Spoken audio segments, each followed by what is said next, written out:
I feel like I'm on a roll the past few weeks with Pigskin Frenzy. I'm not going to lie. I really do. I mean, 3-1 the past 3 weeks. I mean, week 2, week 3, week 4, 3-1 in my Pigskin Frenzy games coverage for this week. I've gotten 3 right, 1 wrong each of the past few weeks. Can we make a clean sweep? At least once. At least once. That's what I'm trying to get. Maybe week 5, who knows? We'll see. But today, we're going to recap week 4. An interesting week 4, to say the least. We saw some upsets, and we're going to talk about one in particular at the very end of this episode. So we're going to sit back and relax, and you're going to enjoy what I got to say. You're not going to expect what I'm going to say about this team, though, and I'll tell you about that here in a little bit. Jam-packed episode and a jam-packed special edition of Pigskin Frenzy Week 4 recaps. We're going to discuss the top Pigskin Frenzy games. We're excited. We're ready to rock and roll. Ladies and gentlemen, welcome to Pigskin Frenzy on this beautiful Tuesday afternoon. Thank you for joining us. I'm Joel Norris. And whether you're watching on YouTube, listening on Spotify, listening on Podbean or Apple, a big thank you for taking some time out of your Tuesday to just sit back, watch, and listen to some college football coverage presented by me. If you're watching on YouTube, subscribe to the channel, like each episode, leave comments down below. Spotify, Podbean, and Apple. All you have to do is just share around with others and follow on there as well. X and Instagram is at pigskin_frenzy. Guys, just follow on there, like the post, comment, engage with me, because I want to hear from you of all things college football. You're also going to get a little bit snippets and exclusive content on each page as well. We also have the website www.pigskinfrenzy.weebly.com for all things Pigskin Frenzy. Guys, we're ready to rock and roll today for Pigskin Frenzy. I'm so excited about doing this episode. A big week coming up, and I'm super pumped. It's running through my veins. This is the last Pigskin Frenzy that I will be 24 years old. So kind of hard to believe. I'm reaching a quarter of a century of being on this earth, and I'm thankful to be doing the Pigskin Frenzy. I'm thankful for everybody tuning in. 5,400 listeners and counting. About to be at 5,500 listeners and counting. We're just going to keep climbing and climbing and climbing. We're so thankful for you all, and we're so blessed, most importantly, by our Lord and Savior, Jesus. Without Jesus, we would not be here doing this show. We proclaim the name of Jesus on this show. We give him all the glory and praise for giving us Pigskin Frenzy and for blessing us in college football media. And guys, if you want to come to know Jesus, engage with me on X and Instagram at pigskin_frenzy, or contact me on the website www.pigskinfrenzy.weebly.com. It's the best decision you can ever make in your life. We praise Jesus. I mean, he is amazing. We are so thankful by him to be doing Pigskin Frenzy and to be in college football media in general. So we give him all the praise for being here today. Guys, let's rock and roll with some week 4 recaps. We're going to go off with the one that I got wrong immediately, because this needs to be studied. This game, 100%, needs to be studied. Let's talk about it. Illinois and Indiana, right off the bat, right? At Tom Fornelli on X and on Instagram. Tom Fornelli from CBS Sports, this is for you. Look, I picked the Illini to win, all right? I picked them to win. I thought they were going to win the game and going to find a way to win the game. I thought it was going to be by double digits. I was very shocked about the outcome. Like, I was speechless. So when I was doing my bedtime college football talk, which I do on X, at Pigskin_frenzy, go and like the pages and follow and listen to the episodes and the videos on there. Bedtime college football talk, trademark. Pigskin Frenzy original, mine, that's mine, my instant reaction name.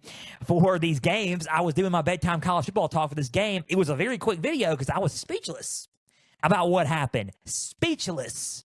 It was insane what happened in Bloomington, Indiana.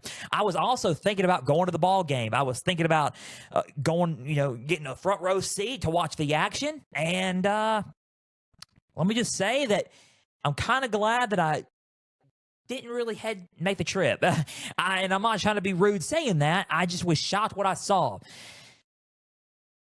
I was wrong about this game, and I was not only wrong, I was way off. Didn't see it coming. Final score of this game, Indiana 63, Illinois 10. The final score was Indiana 63, Illinois 10. Let's just breathe and let's get our thoughts and gather our thoughts, because I was speechless. Now I can give you my full recap on this for this episode here on Tuesday afternoon. Beautiful outside, by the way. Let's talk about Indiana. We all said that this year's Indiana was going to be Illinois. I even said that. Joel Klatt said that. I said that. And I was thinking to myself, well, he's right. And the thing is, I think I was right too. Illinois looked good, and they looked good coming into the game. They had some dogs and some veterans on their team. Well, let's not discount Indiana, because they got a quarterback by the name of Fernando Mendoza, the Cal transfer quarterback coming in for the Hoosiers. Kirk Cinetti had them ready to play. And when I mean they had them ready to play, they're 11th in the rankings, by the way. Did y'all know that? They're 11th. That's a crime, okay? Another crime is being committed in the AP poll. But we all know that the real rankings won't come out until November 4th, i.e., the Pigskin Frenzy playoff rankings come out November 4th. Even though it's the day of the college football playoff rankings, the Frenzy rankings come out. So that's when the rankings start for us, all right? So, but at 11th, Indiana's at 11th now. After this win, they should have been in the top 10. They probably should have taken Illinois' spot. How Illinois is ranked after this game is beyond me. That's how much of a beatdown it was. I didn't see this coming, and no one saw it coming. Fernando Mendoza had 5 touchdowns, 267 yards, 21 for 23. Positive circle moment there for Indiana was Fernando Mendoza. This man, if he keeps playing the way he's playing with a heck of a job of the offensive line, by the way, the offensive line's gelling, starting to gel now. The defense started to play really, really good. You have, you have the running game, Kobe Martin, 107 yards, 2 touchdowns, 12 carries. You have, Kalen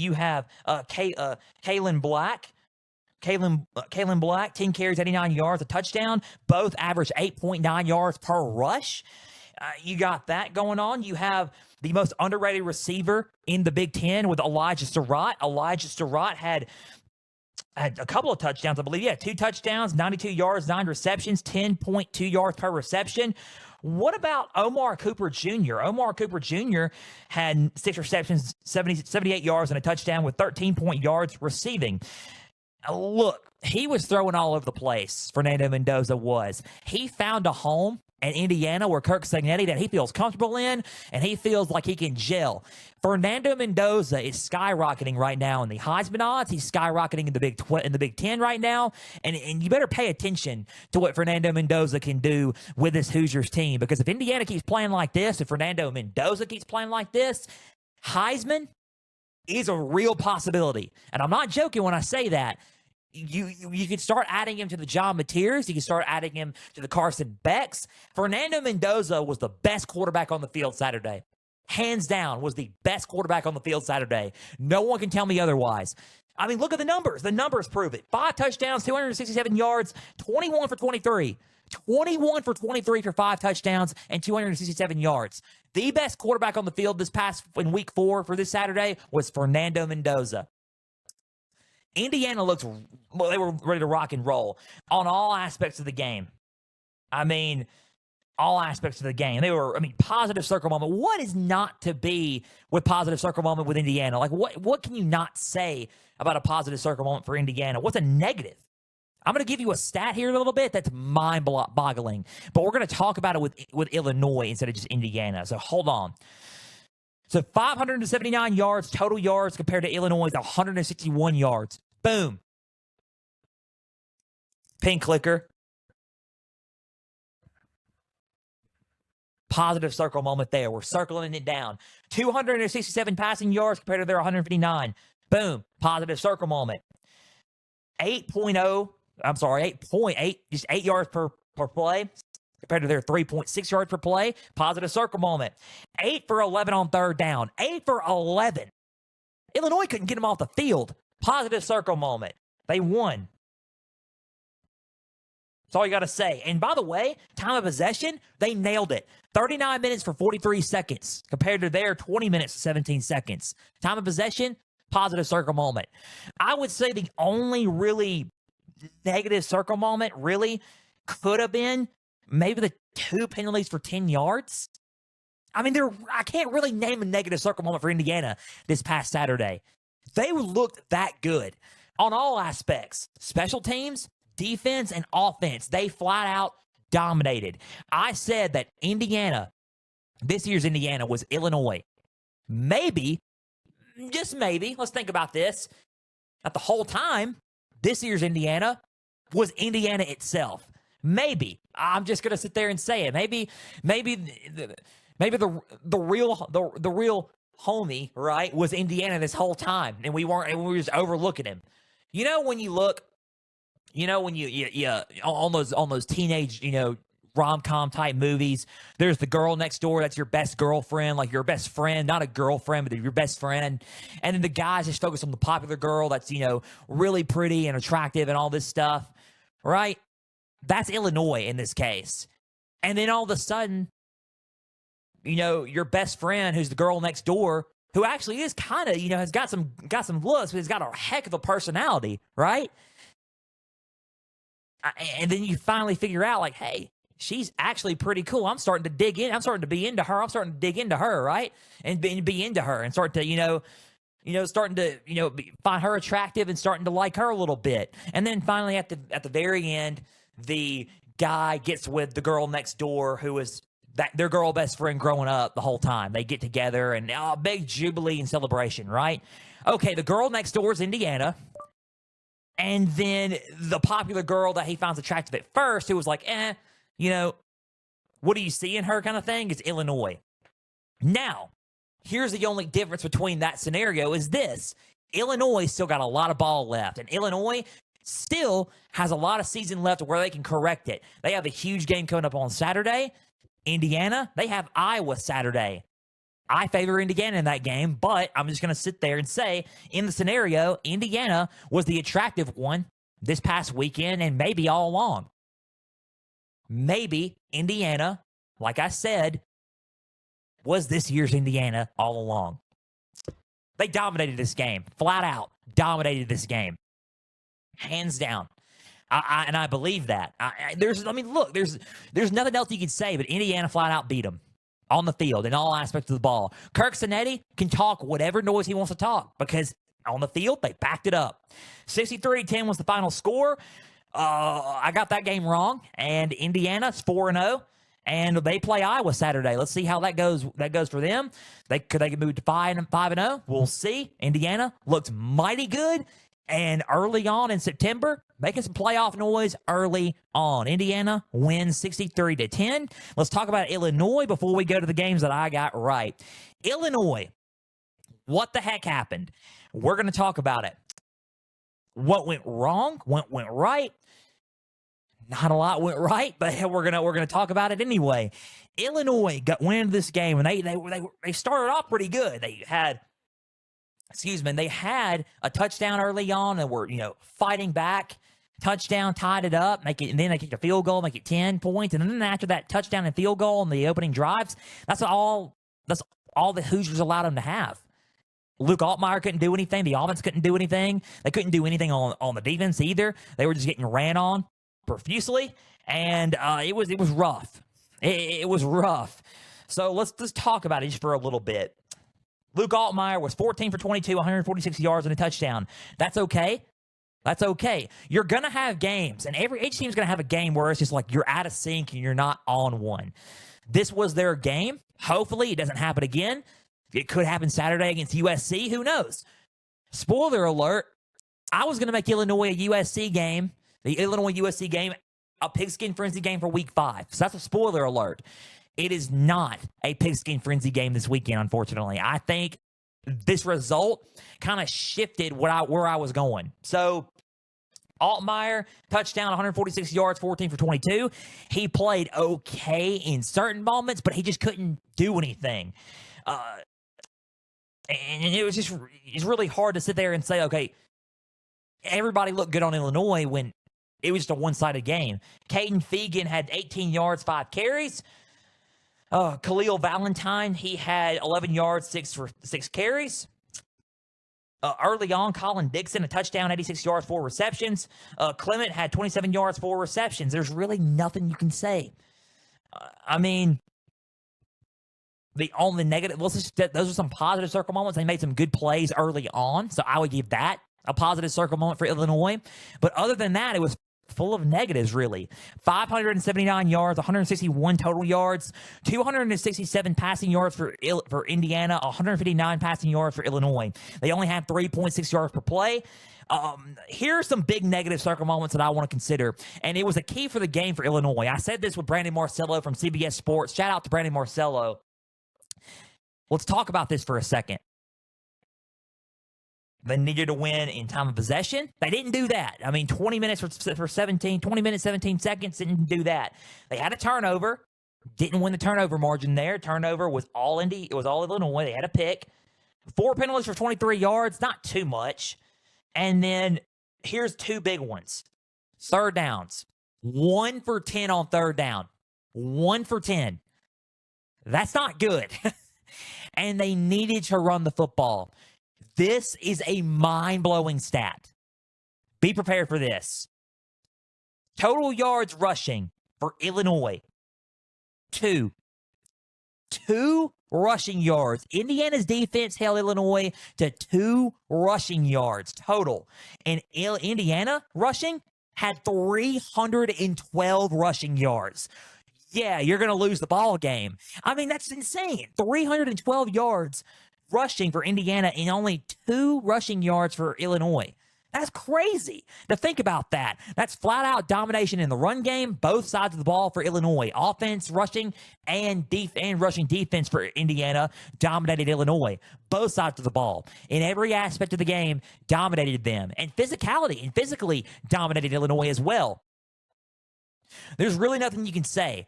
I think for USC to try to pull off an upset against to beat USC, Illinois is going to have to figure out a way to run the football. They have to. Now, can they run the ball better against USC? Maybe. They're going to have to play some defense against USC's offense, though. I don't know. I'm kind of skeptical about this game. I don't really know where I'm leaning towards yet. And the thing is, I don't even know if I'm not even really, it's not even a Pigskin Frenzy game this week. But I'm just going to sit there and say this. Illinois is going to have to try to muster up a run game to try to beat this USC team. That's all I'm going to say. This game was one-sided. Indiana looks really, really good. Illinois is going to have to bounce back. I would expect them to bounce back fast. I think this game was a wake-up call for them to see how they had to improve. So, final score of this game was Indiana 63, Illinois 10. Indiana, they have Iowa this weekend. Illinois, they have USC. Let's see if those two schools get the wins. Let's see what happens. I'm curious, but Indiana, man, they look really, really good. Illinois, just a game that they need to bounce back from. Got a lot to work on heading into October and heading into November as well. So that was Indiana, Illinois, and that was my recap of that game. Nothing really else to say there, but it was just flat out domination. So let's talk about the games that I got right, and then we will move on to the ending talk about, a certain team that had a big-time upset this past weekend. But Texas Tech, Utah. I said Texas Tech was going to go into Salt Lake City and win this game outright. Me and Marcello kind of disagreed. Brandon Marcello kind of disagreed on that game. We thought that he thought Utah was going to win. I thought Texas Tech was going to win. We kind of had a mutual understanding about it. I mean, he was going to go either way, right? I got the game right. Texas Tech won 34-10. Texas Tech went into Salt Lake and beat them 34-10. In the second half, Texas Tech blew them out. Now, it was a very interesting game for both defenses because it was a turnover party. It was a turnover party. And I think, and not only that, it was a penalty party for Texas Tech. Some stats on this game are mind-blowing because in reality, if you look at some things, Texas Tech should have lost the game. Now, you're gonna sit there and think, okay, why do you say that? I'm going to get to that here in a little bit. 34-10 was the final score. Texas Tech is now number 12 of the nation. Utah is now unranked. 34-10 in Salt Lake, a very hard place to go and win, and Joey McGuire and the Red Raiders did that. Did Texas Tech put themselves up front in the driver's seat for a Big 12 title and a CFP playoff appearance early on in September? It's probably too early to think that right now. We still got a whole other October to go until the initial rankings come out, but I'm going to say this. this. Texas Tech is 12th. If the playoffs were today, Texas Tech would be in them. So we're gonna pump the brakes a little bit, but let's see. Texas Tech looks really, really good, man. They look good on both sides of the ball, offensively and defensively. Let's talk about some of the positive circle moments. Now, Baron Morton, 142 yards, 12 for 19. He had to exit the game due to a hit. It's not a long-term issue, so Baron Morton will be back. But guess what? If he is out for any time or misses any time, they got depth at the quarterback position. They have Will Hammond, and Will Hammond is an absolute baller at the quarterback position. 2 touchdowns, 169 yards, and 13 for 16. So he went in the second half and the rest of the game and beat Utah. So they got some depth QB position. They really, really do. So Will Hammond did really, really good for this Red Raiders offense. Cameron Dickey is an absolute stud. 2 touchdowns, 113 carries, and 67 yards. Will Hammond ran the ball well as well at quarterback, 61 yards, 8 carries. And receiving, they have Reggie Virgil, 72 yards, a touchdown, 6 receptions. And then they also have Jacoby Williams, 71 yards, 2 receptions as well. But what about Terrence Carter Jr., 49 yards, a touchdown, and 7 receptions? Defensively, turnovers. And that was the game for both teams. It was a turnover battle and a turnover party for both teams. I was seeing interceptions left and right from both teams, and it was insane to watch. If you want to look at the positive circle moments, Will Hammond coming in, the depth of the quarterback position for this team, positive circle moment. Cameron Dickey breaking tackles, positive circle moment for this team. 9 for 17 on third down, winning on third down, positive circle moment for this team. I will say positive circle moments go with time of possession, 32 minutes and 15 seconds. I mean, you have 311 passing yards, 173 rushing yards, total yards of 484 total yards, and average 6.7 yards per play. Those are positive circle moments for the Red Raiders. They look good moving the ball, and they look good defensively as well. So let's get to the negative circle moments. And you're going to sit there and think, in reality, Texas Tech, they won the game after naming all that, but in reality, they could have lost the ball game. I'm going to tell you why. 2 interceptions, so two crucial turnovers in the game. Yes. But 14 penalties for 122 yards. I mean, come on. I mean, really. 14 penalties for 122 yards. They got to get better at being disciplined. And I think that's one issue there. To me, that's like, all right, if you're lucky that Utah turned the ball over as much as they did in order to win that ball game, because if they wouldn't have had turnovers, Utah probably would have beaten Texas Tech in that game. But due to the penalties, I mean, 14 penalties for 122 yards is a game killer, not just a drive killer, a game killer. You cost you games having that many penalties. So for me, you got to clean that up if you're Texas Tech. You got to work on being more disciplined in that regard. Now, I will say that they got the job done.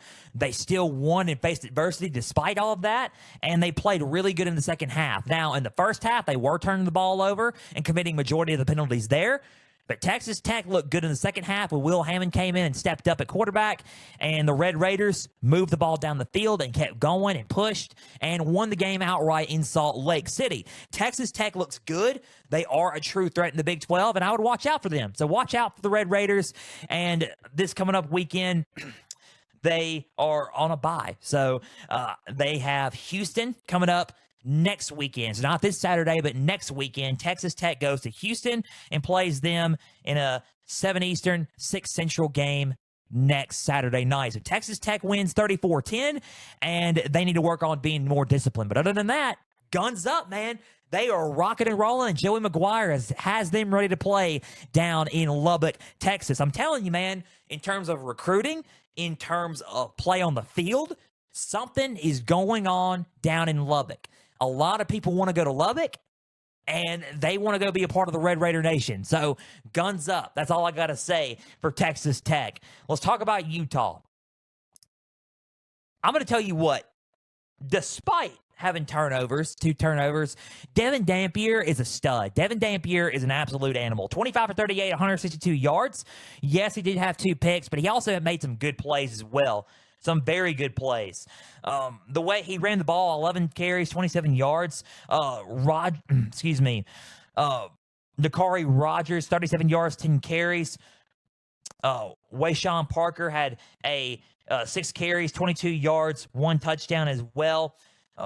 They were really, really good at throwing the ball as well, but they only had 10 points, yes, but the way Devin Dampier moved the ball and some of the plays they drew up were really, really good. So Utah has a shot as if they keep going, they could break out even more as well. This game was just one of those humbling games as well, but Texas Tech just spent a lot of money on their recruiting and their roster and in the portal this year too. So they got a lot of talent on that team. So they just got outmanned in that game, I believe. That's all it was.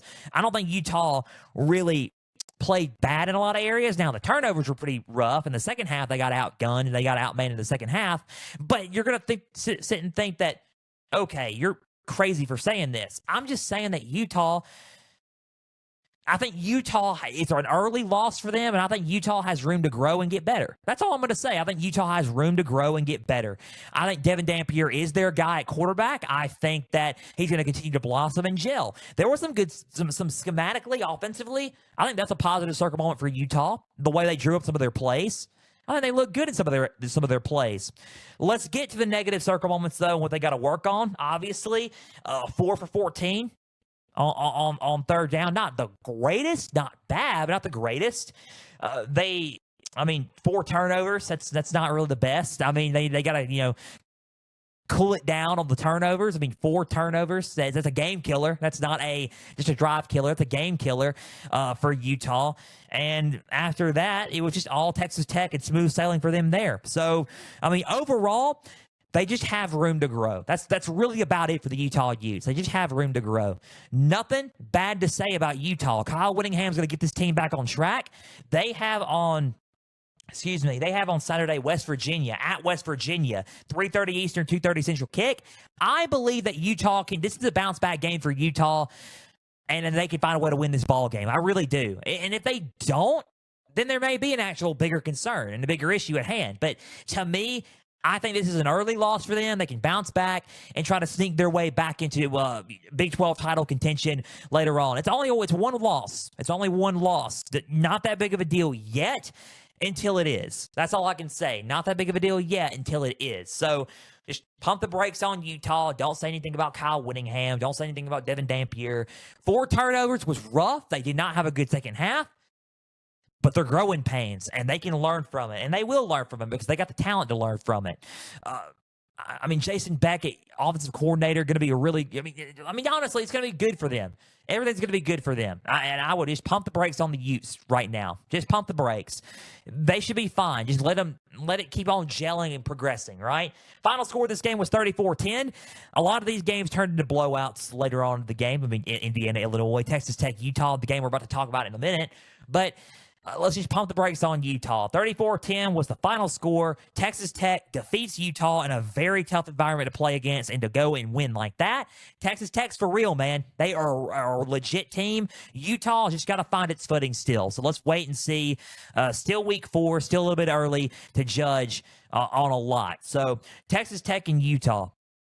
Good, interesting game. Turnover party, penalties galore. They got to clean that up, man. That's just a lot. Let's move on to Tulane and Ole Miss. And then we got one more game after this one, and we'll address one team as well. Tulane and Ole Miss. I said Ole Miss was going to find a way to win this ball game. I said Tulane was going to cover. Boy, was I right about the outcome. Boy, was I wrong about the result. What a one-sided game this was. Final score of this game was Ole Miss 45, Tulane 10. It was just rough. 45-10, Ole Miss dominates Tulane. And look, Tulane still has everything in front of them. They really do. They still got a lot in front of them in the American Conference. They still got ways to go, and they can still find a way to sneak into the college football playoff as the G5 representative. I'm not saying all that. I'm just saying they got outmanned on the field this past Saturday. Ole Miss looked really good. Let's talk about Ole Miss and Lane Kiffin in this game. They are headed for a showdown with LSU in Week 5. We're going to talk about that here at the end, but Ole Miss is headed for a showdown with LSU in Oxford. This is coming up Saturday.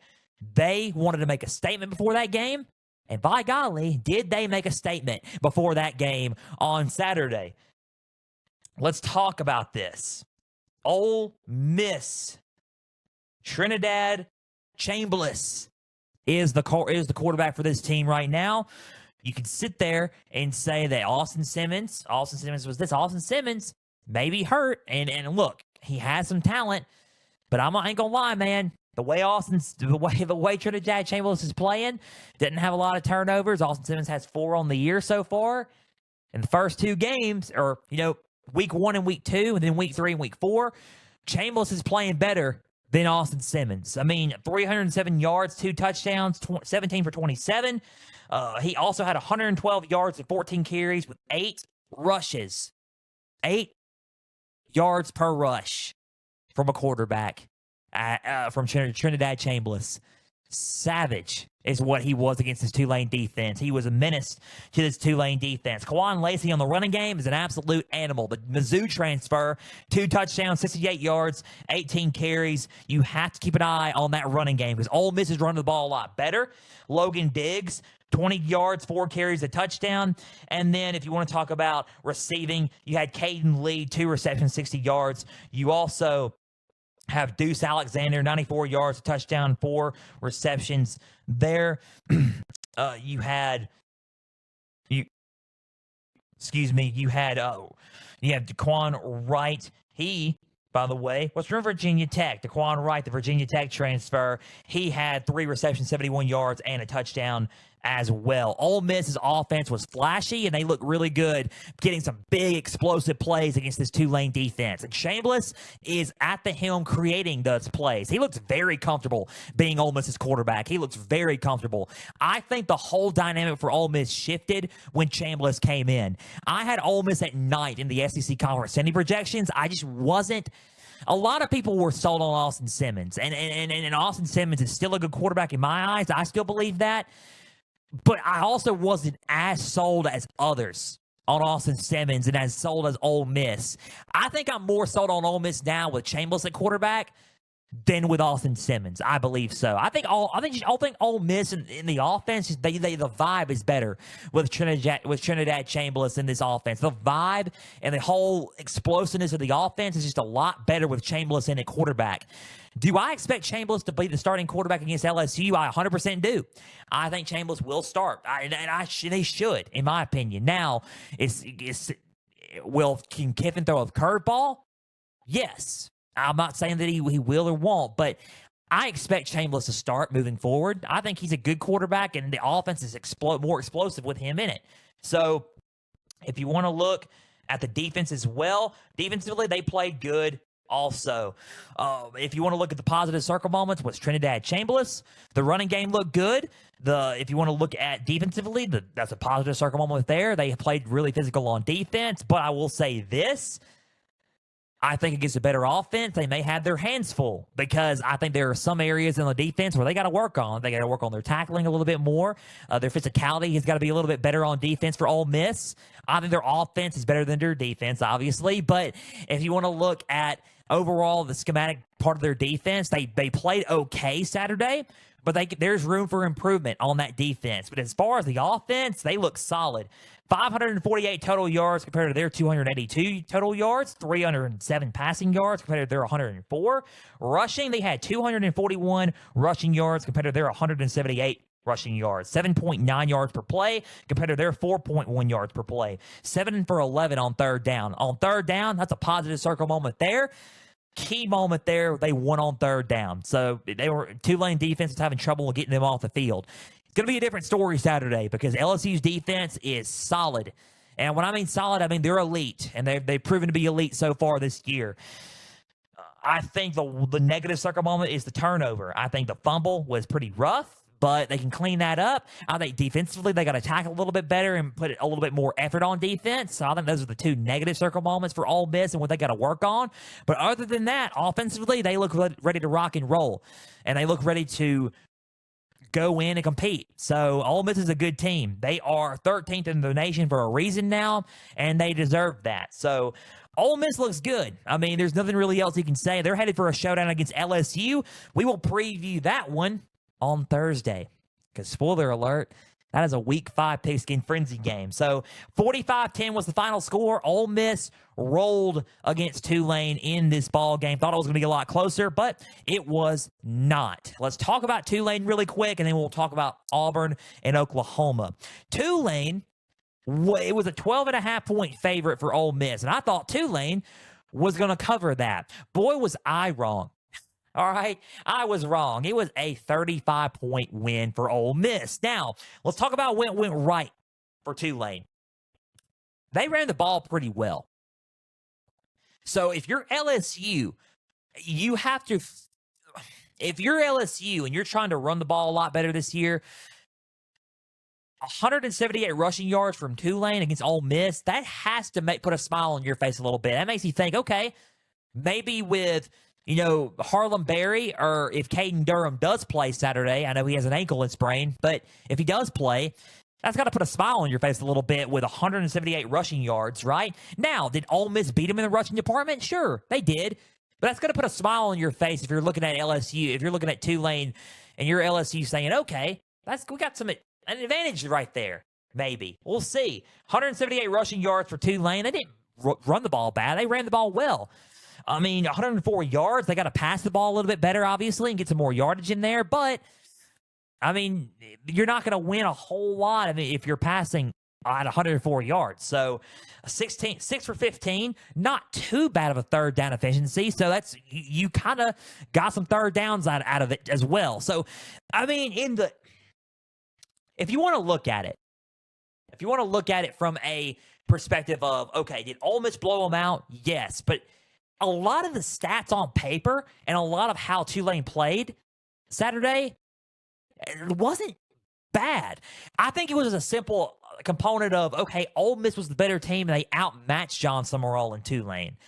I think Tulane showed a lot of good things on the field Saturday, and on paper they showed a lot of good things of, wait a minute, yeah, this can turn into a positive momentum in our favor throughout the rest of our schedule. And not only that, it kind of exposed a little bit of what Ole Miss needs to work on as well. So in a lot of areas, it was pretty much a good thing for both teams. So that this happened. 4 penalties for 30 yards, 1 turnover, only 1 turnover, which is, not good, not a good turnover. An interception, but only 1 turnover. And they won the time of possession battle, 32 minutes for 29 seconds.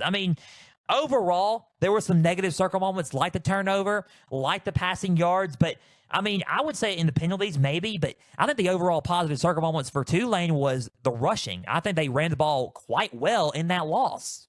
I think it was a simple component of Ole Miss just outmanned Tulane. And I think in a lot of areas, Tulane showed a lot of promise in their schedule coming up against teams that, hey, we may be a team to be looked out for still, right? So I wouldn't worry about Tulane yet. I consider Tulane a heavy favorite in the American Conference still. I think John Summerall's got a really good program there. Jake Retzlaff, a really good quarterback there. Jake Retzlaff had 51 yards, 8 carries. He had 56 yards passing, 5 for 17. Sullivan at quarterback, 48 yards, a touchdown, 5 for 12 passing. So they didn't really do terrible. They just got outgunned and I got outmatched on the field. That's all it was. They just got outmatched on the field, I believe. So final score of the game was 45-10. I think that overall, Tulane has a shot at just moving on and going forward, right? So, final score of this game was 45-10. So, final score of this game was 45-10.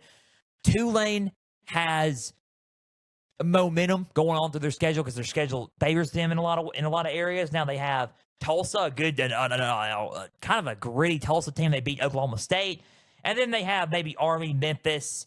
And they have, Charlotte at the very end. But other than that, they don't have a whole lot on their schedule yet. So let's just see. Let's pump the brakes on Tulane being out of it and all that stuff. It's too early. But Tulane showed some promise. They just got outmanned by a better Ole Miss team. Now, Ole Miss, good on offense, Defensively, got to work on some stuff. So let's see what happens there. Final score was 45-10. Ole Miss gets the win ahead of a showdown against LSU coming up on Saturday. Tulane coming up on Saturday has Tulsa, 4 Eastern, 3 Central. So 45-10, Ole Miss defeats Tulane. Let's move on and let's talk about Oklahoma and Auburn. This was a very weird game. Very weird game. In my opinion, I mean, as long as for me, I think it was a weird game. I mean, I think Oklahoma, Auburn, they played each other close, but it was still a weird feel to the game as well. But hey, a lot of things that happened. There was called, happened, and shouldn't happen, but that's officiating. And I'm not going to go on about officiating a little bit. A lot of people are going to, expect me to talk about the officiating call in this game. Joel, what happened to this play? The illegal substitution should have been called for that, and illegal formation, all this stuff. I'm not going to talk about it because I'm beating the dead horse at this point with the officiating. The officiating in college football is broken, and it's been broken for a long time. And I have been saying it over and over and over, and I don't know if it's not getting out there or what. I hope it gets out there, but officiating's been broken for a minute. But let's talk about this game. Oklahoma and Auburn. Back and forth game early on. I thought Auburn had the lead at first because that intercept, scooping, or I think it was a turnover in for a touchdown. I don't remember if it was a scoop and score or an interception. They said the ball was overturned. The ball hit the ground. I don't believe that. I think Auburn got the ball. He was down, all this stuff. It was a turnover for a touchdown, and Auburn should have been up 7-3. That's my thing. I think Auburn had a touchdown early on, and they got it right. They got a touchdown robbed from them by officiating. So officiating wasn't good in this game. The game was weird overall. But here's the thing that was good about Oklahoma, and that was their defense. Their defense was all over Auburn's offense, and that's what got them the win in this ball game. Final score was Oklahoma 24, Auburn 17. Oklahoma 24, Auburn 17. Oklahoma is 4-0 and number 7 in the nation. Auburn's now unranked, and they are now 3-1. Let's talk about Oklahoma. Let's talk about this team and Brent Venables. Brent Venables smiling on the sideline again, being as ruthless as ever with that Oklahoma defense. That defense are a bunch of savages. They sacked Jackson Arnold in the offense 10 times. 10 sacks on Jackson Arnold. 10 times. That is absolutely aggressive. 10 sacks. That's more in a game than a lot of teams have so far in a year. So far on a year. That is crazy. 10 sacks. This OU defense is up there in the SEC. I think the 2 best defenses in the SEC, probably, if you want to look, or I would think who are showing some potential and flash is Oklahoma and LSU on the defensive side of the ball. I think OU sacking Jackson Arnold 10 times, turning the ball over, getting turnovers, just playing gritty and tough, I believe, just to me, is showing they're putting a lot of fear into the offenses in the SEC and of teams in college football. Now, if you want to look at the third down conversion there's some negative positives, negative moments for both teams. I mean, if you want to look at the third down conversion, 3 for 12 on third down, not the greatest, but they still beat Auburn's, right? So if you want to look at some of the positive circle moments as well, let's look at the positive circle moments. 303 total yards compared to their 287. Passing, 271 passing. They had 4.9 yards per play. And then the 10 sacks on defense. Those are some positive circle moments for this team. Defensively, Oklahoma was better than Auburn. And I think defensively, that's what won them the game. Let's look at John Mateer, though. John Mateer didn't play bad. One touchdown, 271 yards. One touchdown, 24 for 36. He also had a rushing touchdown, 29 yards for 10 carries. If you want to look at Blaylock, 13 yards, 11 carries. Isaiah Santenga, 127 yards, 9 receptions, 1 touchdown. Deion Burks had 40 yards, 6 receptions. But Jaron Canuck had 62 yards, 4 receptions. Offensively, they were okay. Defensively is what kind of won them this ball game, I believe. I think Auburn's defense played really well against Oklahoma's offense. And I think, honestly, teams need to go back, even though it was a weird game.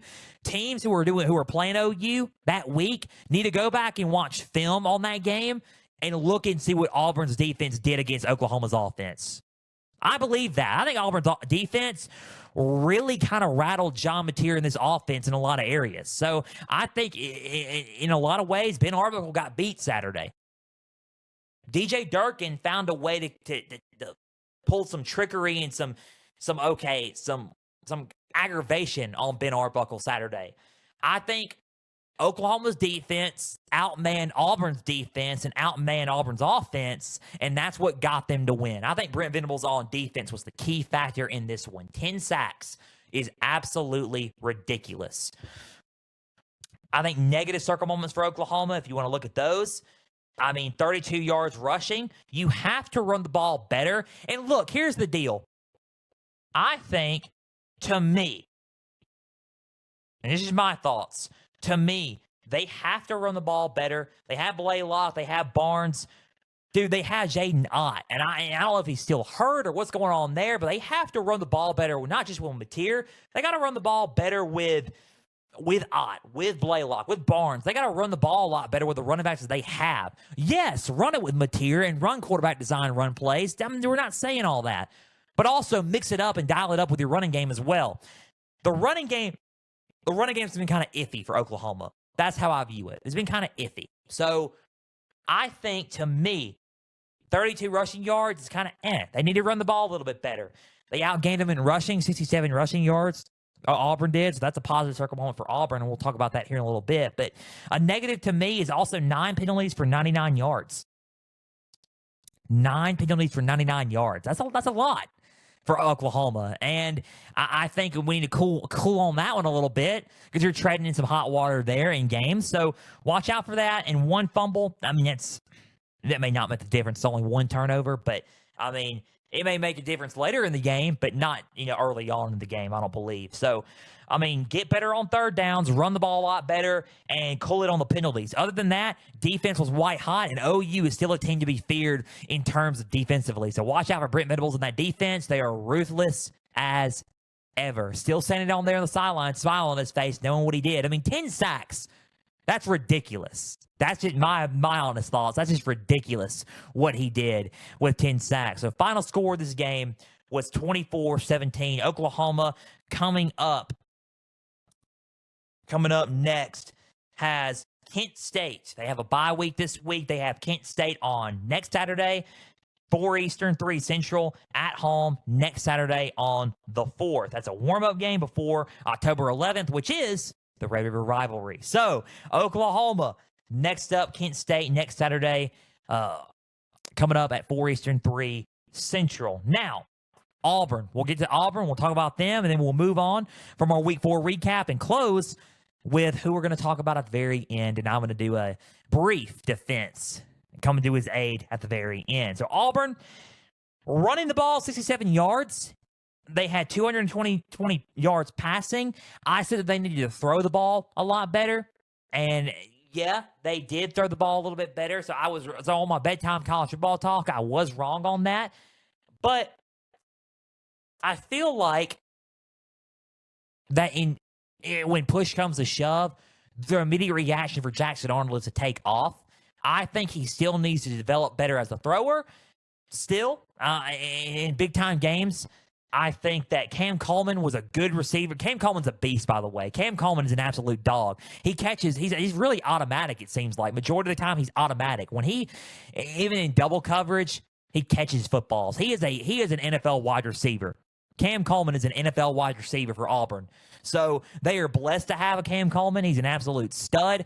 Catches and gets 2 feet inbounds in clutch touchdown situations. And he's a good red zone receiver. He's a threat on the field for defensive back. So watch out for Cam Coleman if you're playing Auburn. A&M, watch out and playing around Cam Coleman coming up Saturday. I think that Jackson Arnold still needs to throw the ball a little bit better. A touchdown, 220 yards passing, 20 for 32. Yes, he yes, there were some certain situations where he wanted to run the ball, but he couldn't because of that defense. Jeremiah Cobb, 61 yards, 6 carries. Austin had 25 yards, 7 carries. Simmons had a 4-yard touchdown run. Coleman, 88 yards, a touchdown, 29.3 yards per reception, 3 receptions. Eric Singleton, 60 yards, 9 receptions as well. I think that throwing the ball, they did do better. I think in clutch situations, Jackson Arnold needs to throw the ball a lot better. Now, in clutch time, when it comes to running, Jackson Arnold didn't run as good because they blew up a lot of his plays, and Brent Venables knows who Jackson Arnold is, obviously. So, yeah, I think that in clutch time, they need to be a little bit better. So that's the only negative circle moment I have there. If you want to look at, if you want to look at the positives, 220 yards passing, they beat them in rushing. They only held Oklahoma to 32 rushing yards. That's a positive circle moment. 4 2-point yards per play. I mean, I would say that's not great, but it's better, right? It gets you, slow burning yards, right? I would say time of possession, they did win at that, which is good. But I would say overall, the negative circle moments for Auburn were 13 penalties for 85 yards. That's not going to do you justice in the ball game. And 3 for 15 on third down. Not the best on third down. You got to get better at third down and in clutch situations as well. Now, positive circle moment is they didn't turn the ball over, which is good. So they played them close, and they gave Oklahoma all they had. They really did. I thought Oklahoma was going to run away with it in the end, and Auburn gave it all they had. So that's a good sign, because last year we would see Auburn, they would run away with it. They would run away with it against Auburn. And if it was OU, they would run away with it against Auburn. They're showing this year, Auburn is, that they're a little bit of a different team. They're more of a gritty team. So, to me, I think that's a big positive. That's a big takeaway coming from a loss, is at the very end, even though they got sacked 10 times, you're not going to win many games that way, being on your, being on the ground 10 times, but they come away with a more of a chip on their shoulder, and they come away with a more of a grittiness after this loss of, okay, we lost close, we hung in there and we fought. You can take away from that, and they can win ball games out of that. They really could. So I would still watch out for Auburn. I would say they're not out of it yet. I would not. Let me just put it this way: A&M and Auburn Saturday. It's not a Pigskin Frenzy game, but I would not expect Auburn to just go into College Station and just lay down for A&M. I wouldn't expect that yet, all right? A lot of people are going to sit there and say after this game, A&M's going to blow them out in College Station at 3:30 Eastern, 2:30 Central. Yeah, don't say that. I mean, I wouldn't say that. A&M's on an upset alert in this game. And we may talk about it on Saturday, on Thursday. So watch out for that one, I believe. 24-17 was the final score. Oklahoma gets the win. They're on a bye week this weekend. Auburn has to play A&M. We'll see how that goes for Auburn. Curious to see it, because I want to see how they bounce back after a close loss and tough loss to an OU team here. So final score, 24-17. Oklahoma gets the job done this past Saturday. I mean, 10 sacks. That's ridiculous. That's an epic defensive performance for Oklahoma and Brent Venables. He's ruthless, man. That defense is ruthless. I mean, Boomer Sooner, man. That's all you got to say. Boomer Sooner. That was the Week 4 recap. 3-1 the past few weeks in our games. I'm very thankful to be doing this, and I love Pigskin Frenzy, man. So, Week 4 recap there. Let's close with this, and we're going to wrap up Pigskin Frenzy with this. An upset happened Saturday, and we're going to talk about it. Clemson lost to Syracuse. And it wasn't pretty. The final score was 34-21. Syracuse beat Clemson. Coming off of a loss to Georgia Tech, you would think, okay, they're going to be a little bit more motivated at home against Syracuse. That wasn't the case, because Steve Angeli, hope he heals quick. He tore his Achilles in this game in the second half. He was second in passing yards in the country entering this game. So thoughts and prayers are with Steve Angeli, in this game, after this game and throughout the season. So Ricky Collins will step up and play the rest of the season for Syracuse. But Hughes looks good. All right, Syracuse looks good. I'm not worried about Syracuse. They're 3-1. Fran Brown's got them ready to play. They look good in this game. Clemson, with the talent that they have, 16 or more returning production, more. That's the most out of college football. Overall, the most overall returning production is Clemson. They have all the talent in the world, homegrown talent, the way Dabo Swinney wanted it. And they're 1-3. They're 1-3. They lost badly to Syracuse. Play-wise, it was bad. It wasn't close. I mean, you can sit there and say, okay, it was a 13-point loss, yes. So score-wise, it was not the best. It was a 2-score game, and Syracuse beat them by 2 scores. But it's more than that. On the field, it wasn't close. Clemson looked lost once again. How do you bounce back after losing a tough one at Georgia Tech? Well, you lose again. That's not a really good look if you're Clemson. Now, I'm not going to go over the stats and, all that, but, Klubnik, 30. I could go for a stat really quick. 37 for 60, 363 yards, 3 touchdowns, and an interception for K. Klubnik. Adam Randall had 130 yards, 16 carries. Defensively, not really the best. Syracuse's offense on Clemson's defense, Tom Allen didn't have an answer for Syracuse's offense because Clemson's defense was just, getting beat. And the thing, what was so crazy about it is rushing yards, 155 rushing yards compared to Clemson's 140. And total yards and passing, Clemson outgained them. And Clemson still lost, which is crazy. 503 total yards compared to their 433. 363 passing compared to their 278 passing. They outgained them in yards per play. Third down efficiency, they didn't look. They outgained them in third down efficiency, even though their third down wasn't the best. I think the key pieces here, 8 penalties for 75 yards and 2 turnovers in this game is what really cost them late in the ball game for Clemson. And they looked out of sync on a lot of their throws. Like K. Klubnik looked out of sync. The receivers looked out of sync. Physically up front, they looked like they were getting beat up front. Defensively, on a lot of plays, they looked like they were lost. It was just a whole out of sync issue. It was like a disconnect. I feel like there's a disconnect between the coaching and the players, and I don't know what's going on. 1-3. To me, is the biggest shock. Besides Kansas State, because I picked Kansas State to win the Big 12, to go finish second in the Big 12. The biggest kind of shock, or a little bit to me, is Clemson going 1-3. Most production coming back, and it was high school grown too, which was crazy. 1-3. Now, some of them may have been transfer portal talent, but not a lot. Mainly it was recruiting by Dabo. So 1-3, most production, and it's a super talented team. So I don't know what's going on besides just coaching. And they're 1-3.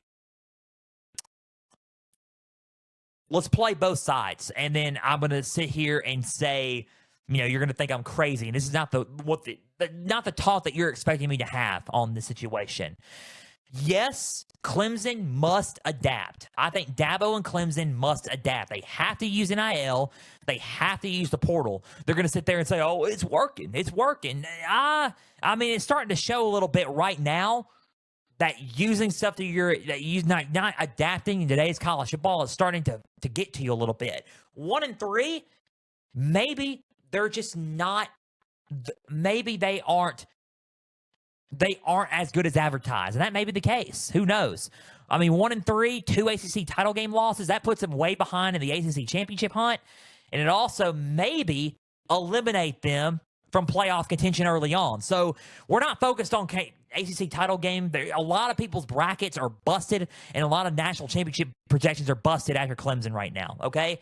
Let's skip that. Let's not talk about the national title. Let's not talk about ACC title game. Let's talk about right now. They're 1-3. How can they fix it? Well, they do have to mentally come prepared because I don't think they're mentally there. You got to figure out a way to get them mentally prepared to play these ball games. I think that's a big issue here is that the team right now is not mentally prepared and not mentally in it. We got to figure out what the switch is and get the it's like you're playing a video game and you're trying to, like a spy game or whatever. You're trying to get the wires connected to diffuse something, to diffuse diffuse a spy weapon or something like that. It's like you're trying to figure it out and you're trying to diffuse something, right? You're trying to get the wires connected to diffuse it. Get those wires connected and diffuse that weapon, get the wires connected, and then, okay, it'll go off like that. And then all of a sudden, Clemson is, starting to win ball games again.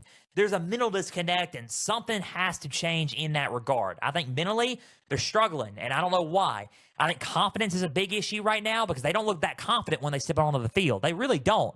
Cade Klubnik doesn't look that confident either. He threw 3 touchdowns, yes, and to me, Cade Klubnik entering this season was the best quarterback entering this year. Doesn't look that confident. You need to get him going again as well.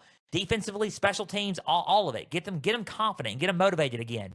Dabo is starting to lose some confidence as well. And I think Dabo needs to find some confidence within himself to coach this team. Because mentally and how you're coaching this team is reflecting the results on the field. So Dabo needs to get it figured out. I think Dabo needs to adapt. I think Dabo moving on, not just this year, because this year you're losing a lot of your guys. To the NFL, the graduation, you're losing all your guys. So NIL, transfer portal, you can still use high school recruiting. You still got to use high school recruiting in college football, folks. You have to. But use NIL and use the portal to your advantage as well. You have to adapt in today's college football. If not, and if you don't get with the times, you're seeing what's happening in Oklahoma State right now. That's a prime example. What's happening in Stillwater, Oklahoma right now is a prime example, is what Dabo needs to learn and see. That's what's going to happen in the future if you do not utilize the NIL and transfer portal. You have to adapt. Now, here's the answer that you're not expecting. I think we need to defend Dabo a little bit and show him some grace. I think we need to cool it on what a lot of you guys are saying about Dabo Swinney. He needs to go. He needs to do this. Yeah, does he need to change and adapt? Absolutely. I agree with that. And I agree that he needs to adapt and utilize the portal and NIL better. Now, here's what I do think. I think y'all need to show him a little bit of grace. 1-3 is the worst start he's ever had. Sure. Yes, 1-3 with the team that he has now? Absolutely. It's bad. But let's talk about this for a second. Well, we're going to get rid of him. We're going to fire him and get somebody. Who are you going to get better? I'll cut you off right there. Who are you going to get better? Because to me, I don't think you're going to get anybody better. Let's pump the brakes. I mean, really, I think Clemson's not in a Florida situation. Clemson's not in an Oklahoma State situation right now. They're not in an Arkansas situation right now in terms of coaching. They're not. Clemson is 1-3. They're coming off of a playoff appearance. Yes, they're 1-3. It's the worst start they've had. But guess what? He's 9-1 in ACC championships. The 8 out of the 10 ACC title games that have happened, or 7 out of the ACC title games that they've happened, at least 7 or 8, Clemson's been to all of them. Clemson has won majority of those ACC championship games. He's 9-1 in ACC title games. You know who won the ACC title game in 2024? Clemson. You know who made the playoffs last year in the first round? Clemson. I mean, they make the playoffs. Ever since 2015, they've been a household name in the college football playoff. Now, have they missed a few years? Yes. After Trevor Lawrence left, they have missed the playoffs. Yes. But the worst they have done has been a 4-loss team, which was last year, 10-4. And they made the playoffs, man. They were a 3-loss ACC championship team who made the playoffs. Back up from Dabo Swinney. Let's get rid of him. 2-time national champion. He's won. I mean, let's go to the accomplishments. 2-time national champion. 9-time ACC champion. And even before that, when they had divisions in the ACC, 10-time ACC Atlantic Division champion. 10 times. He is a 6-5 college football playoff, record. Could be better. 12-9 in bowl games. Yeah, it could be better. He's 181-50 He has won the most out of the ACC. He has won the most out of Clemson. He is a winner. 2-time ACC Coach of the Year, Bobby Dodd Coach of the Year, Walter Camp Coach of the Year, Woody Hayes Trophy Coach of the Year. He's the AP College Football Coach of the Year. He is the AFCA College Football Coach of the Year. He is the 3-time Paul Bear Bryant Award Coach of the Year, Home Depot Award Coach of the Year winner as well, Sporting News Coach of the Year. His record and his accomplishments and his body of work fits for himself. So, yes, the post-game pressers could be like, okay, you got to quit making excuses for your team. You got to move forward. Yes, here's the deal. Body of work shows that Dabo Swinney is a winner, and I would not really fire him over one bad start to a year. This is his true first bad start of the year. It really is his first true bad start of the year. And I'm pretty sure a lot of people are going to have them. Nick Saban's had some rough starts in his career. So let's pump the brakes on, we're going to get rid of Dabo. We need to get rid of him. Who are you going to get that's better?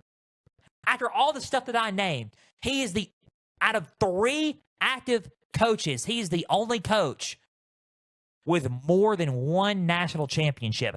There's only 3 active coaches that are national champions. And Dabo Swinney's one of them. And he's got 2. So it's like, and he's made it to 3 straight national championships at one point. So it's like, what are we going to do here? You know what I mean? Really, what are you going to do? So let's pump the brakes on trying to get rid of Dabo Swinney and all this talk. Dabo should stay for as long as he wants, but he does need to be reminded that, hey, you need to utilize the portal and you need to utilize NIL. You're thinking, I didn't expect you to say that, because guess what? It's the truth. It's the truth. Pump the brakes on Dabo. Everybody's got a bad start. Everybody's had a bad start. He's 1-3. It's not a good start. It's not a good look for Clemson early on. Clemson, have you ever thought about that Clemson might not be as advertised? Have you ever thought about that? And that may be the situation. And they may not have a good year. They could go 6-6. But let's show grace to Dabo Swinney and not fire him after 1 year.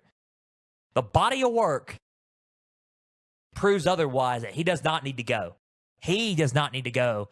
Now, if he doesn't adapt within the next few years, different story. But after 1 year, the comments are ridiculous, man, and they need to stop. So let's just pump the brakes there on Dabo Swinney. Well, I'm defending him on that, and I stand with Dabo until he does decide to not change. Now, if he doesn't change, different story. But right now, let's pump the brakes on Dabo Swinney. Guys, we are out of time.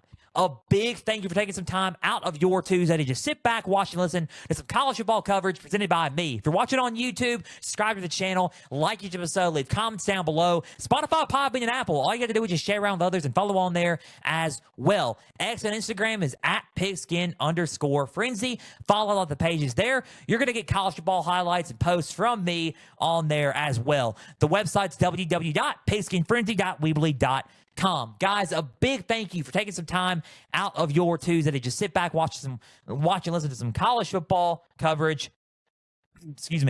Presented by me. Guys, Thursday is a big one. We have a big week for week 5 on tap, and we're so excited about it. We cannot wait for it. Guys, we have 5,400 listeners. We're about to be at 5,500 listeners. We're so thankful for each and every one of you tuning in and each and every one of you listening each and every Tuesday and Thursday. And not only that, we're so thankful for the Lord and our Lord and Savior Jesus. We're so thankful for him, because without him, we would not be here doing Pigskin Frenzy. Guys, message me on X and Instagram or on the website, www.pigskinfrenzy.weebly.com. X and Instagram's at Pigskin_Frenzy. If you want to engage about our Lord and Savior Jesus and want to come to know him, because it's the best decision you could ever make in your life. We're so thankful for him, and we are so blessed by him to have him and to know him, because it's the best decision you could ever make in your life. Guys, we're so blessed to have him, and we're so blessed by him, and we praise him for giving us Pigskin Frenzy and for blessing us in college football media. This is what we want to do. And we want to spread the name of Jesus, and we want to talk about college football. And we're so thankful that we're doing both here throughout college football media platforms. So we're so thankful for him. Guys, big week for week 5. Huge week. Probably one of the biggest guests we've had on our show coming up for week 5. Our week 5 guest picker on Thursday is Jake Crane from Crane & Company. Host of Crane & Company from the Daily Wire. Jake Crane joins the show on Thursday. We have our week 5 games for Pigskin Frenzy, and we're going to preview and predict them. We're going to talk about his career on Thursday and his life outside of football media, and talk about what led to him creating Jake Crane & Company with his brother, with David Cohn, with Blaine Crane as well. And we're going to talk about also who's on upset alert for week 5 and the week 5 ranking reactions. We're going to talk about SEC permanent opponents for 9 games. And we're also going to preview and predict week 5 games as well. Cannot wait for that. The week 5 games this week are Ohio State and Washington. Ohio State at Washington. Very tricky game there. So Ohio State at Washington. LSU at Ole Miss, Alabama at Georgia, and Oregon at Penn State. Those are the week 5 Pigskin Frenzy games. We're going to preview and predict those with our week 5 guest picker, Jake Crane. Guys, Thursday is going to be a big episode. You're not going to want to miss it. We're so thankful for you all. And until Thursday, I'm Joel Norris signing off. We will see you then. Guys, until then, we're praying for you all, and we love you all. Guys, as always, I'm Joel Norris signing off. Guys, stay the course.